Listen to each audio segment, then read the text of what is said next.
வாழ்க வளமுடன், நேர்மையாயிரு. நம்ம முன்னொரு காலத்தில் பார்த்தீங்கன்னா திருமணம் என்பது எப்படி முடியும் தெரியுமா? ஒரு பயிரை போல் அதை நம்ம உழுது விதைத்து களை வெட்டி தண்ணியை பாய்ச்சி நல்லபடியாக பயிரெடுத்த மாரி திருமண வாழ்க்கை அன்று இருந்துச்சு.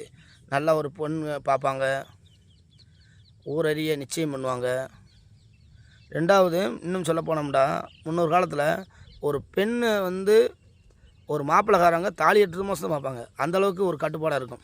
எங்கள் அம்மா அப்பா பார்த்தா சரி, அவங்க எனக்கு நல்ல வாழ்க்கையை தான் அமைச்சு கொடுப்பாங்க அப்படின்னு சொல்லி தாலி 8 மாதம் ஏற்று பார்ப்பாங்களாம்.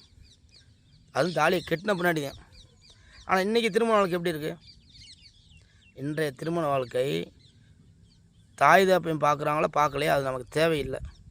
நான் பார்க்கணும், எனக்கு பிடிக்கணும், அப்படி தான் ஒரு மாப்பிள்ளையும் சொல்லுகிறார்கள் நம்மளுடைய பெண்களும்.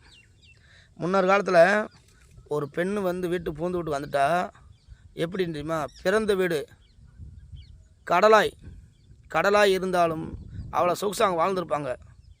ஆனால் புகுந்து வீட்டில் வந்தோடனே ஒரு மீன் தொட்டியை போல் வாழ கற்றுக்கூறுவார்கள் நம்ம தாய்மார்கள். தமிழ்நாட்டு பெண்கள் முன்னாடி பிறந்த வீடு கடலாக இருந்தாலும் புகுந்த வீட்டில் மீன் தொட்டியை போல் வாழ கற்றுக்கொள்வார்கள்.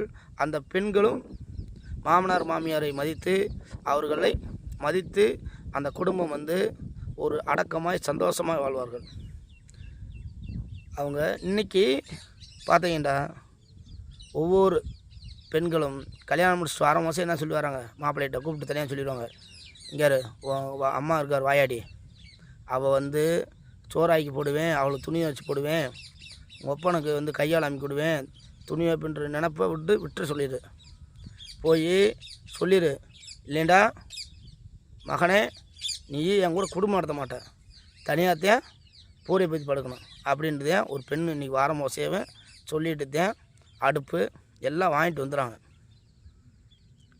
நம்ம முன்னொரு காலத்தில் பார்த்தீங்கன்னா ஒரு கணவனுக்கு பணிவிடை செய்கிறத விட அவர்களுடைய தாய் தகப்பனுக்கு தந்தையும் அம்மாவாக நினச்சி தான் பணிவிடை செய்வாங்க. ஏன்னா அந்த அளவுக்கு பெண்கள் அந்த காலத்தில் ஒரு மதிப்பு மரியாதையாக தாய் தந்தை மாரி மாமனார் மாமியை மதித்து வாழ்ந்தார்கள். இந்த காலத்தில் எல்லாம் மாறிப்போச்சு.